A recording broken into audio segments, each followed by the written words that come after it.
அனைத்து உறவுகளுக்கும் வணக்கம். நாம் இன்றைய பிடிஜபியில் பார்க்க இருப்பது ஐபிஎல் 2025 ஆண்டு சுற்றுப் போட்டிகளின் 11வது போட்டியாக சிஎஸ்கே மற்றும் ராஜஸ்தான் ராயல் அணிகளுக்கு இடையிலான போட்டி இடம்பெற உள்ளது.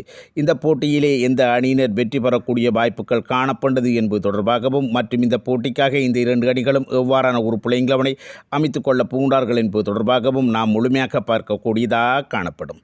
அதன் அடிப்படையில் பார்க்கின்ற சந்தர்ப்பத்தில் ஐபிஎல் 2025 ஆண்டு சுற்றுப் போட்டிகளை பொறுத்தவரையில் ராஜஸ்தான் ராயல் அணியானவர்கள் இந்த போட்டிக்கு முன்பாக 2 போட்டிகளிலே விளையாடி 2 போட்டிகளிலும் தோல்வியினை தழுவியிருக்கின்றார்கள்.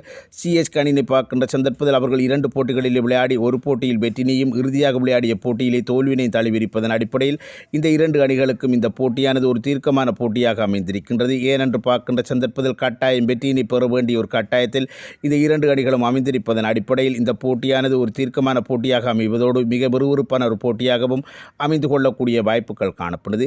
எனவே இந்த போட்டிக்காக இந்த 2 அணிகளுடைய பிளேயிங் லெவனிலும் ஏதாவது மாற்றங்கள் இடம்பெறக்கூடிய வாய்ப்புகள் காணப்பட்டதா என பார்க்கின்ற சந்தர்ப்பத்தில் சிஎஸ்கே அணியுடைய பிளேயிங் லெவலிலே பெரும்பாலும் விஜய் சங்கர் அவர்களுடைய வருகை இடம்பெறக்கூடிய வாய்ப்புகளும் அதன் காரணமாக தீபக்கூடா வெளியேற்றி கொள்ளப்படக்கூடிய சந்தர்ப்பங்களும் காணப்பட்டது. மறுபக்கம் ராஜஸ்தான் ராயல் அணி சார்பாக அவர்கள் இறுதியாக விளையாடிய போட்டியிலே பயன்படுத்தி அதே பிளேயிங் லெவனை பயன்படுத்திக் கொள்ளக்கூடிய வாய்ப்புகள் காணப்பட்டது.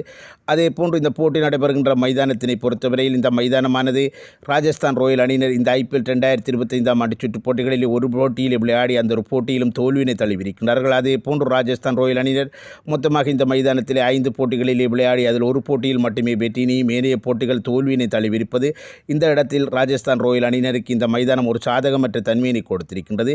இருப்பினும் சிஎஸ்கே அணியினரும் இந்த மைதானத்தில் இதுவரை ஒரு போட்டியிலும் விளையாடாமல் இருப்பதன் அடிப்படையில் மைதானமும் என்னை பொறுத்தவரையில் 2 அணிகளுக்கும் கிட்டத்தட்ட ஒரு சமபலம் வாய்ந்த ஒரு தன்மையினை தான் கொடுத்திருக்கின்றது.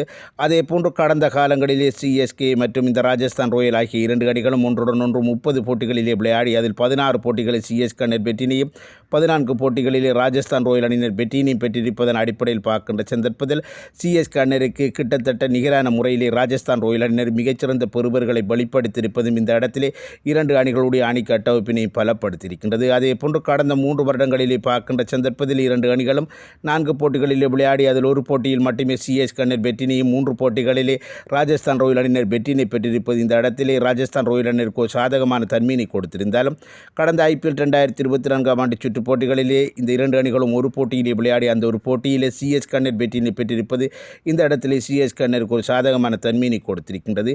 எனவே மொத்தத்திலே பார்க்கின்ற சந்தர்ப்பத்தில் கடந்த கால பெறுவர்கள் சமீபகால பெறுவர்கள் அணி கட்டமைப்பு என்பன இந்த 2 அணிகளுக்கும் கிட்டத்தட்ட ஒரு சமபலம் வாய்ந்த ஒரு தன்மையினை கொடுத்திருப்பதன் அடிப்படையில் இந்த போட்டியிலே யார் வெற்றி பெறுவார்கள் என்பதனை உறுதியிட்டு கூற முடியாத ஒரு சூழ்நிலை அமைந்திருக்கின்றது. இருப்பினும் என்னை பொறுத்தவரையில் 2வதாக இந்த அணியினர் துடுப்படுத்த ஆடுகின்றார்களோ அவர்களுக்கு அதிகளவாக வெற்றி பெறக்கூடிய வாய்ப்புகள் அமைந்திருக்கும் என்பதோடு பெரும்பாலும் அந்த வெற்றியானது ராஜஸ்தான் ராயல் அணியினருக்கு கிடைக்கக்கூடிய சந்தர்ப்பங்கள் தான் காணப்பட்டது என்பது எனது எண்ணம்.